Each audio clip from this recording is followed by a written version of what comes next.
तर ही काल मच्छी आणली होती, स्वच्छ अशी धुवून घेतली आणि आता मी फ्राय करते. त्याआधी ना मी 2 दिवसापूर्वी एक व्हिडिओ टाकला होता, की पाहुण्यांमुळे ना आम्हाला मूव्हीला जायला जमलं नव्हतं आणि तुम्ही खूप प्रेम दिलत, तर काही कमेंट पण होता.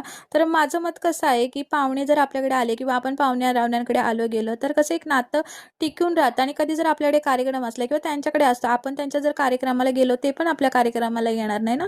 आणि बोलतात ना, कार्यक्रमाची शोभा तेव्हाच वाढते, जेव्हा पाहुण्याने घर भरलेलं असतं. ते घर असो, हॉल असो किंवा मंडप असो, बोलतात ना, मंडपाची शोभा तेव्हाच वाढते जेव्हा नाते गोते पाहुणे-रावळ्यांनी भरलेले असते.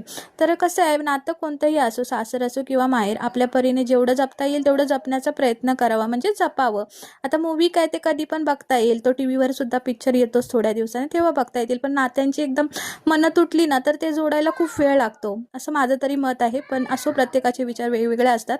तर इथे मी काल मच्छी आणली होती, मस्त अशी फ्राय केली, रस्सा बनवला होता आणि फ्राय करून ठेवली होती, नंतरही खाता येईल म्हणून. तर आता मी जेवून घेतो. तुम्हीही या प्लीज, माझ्या चॅनलला सबस्क्राईब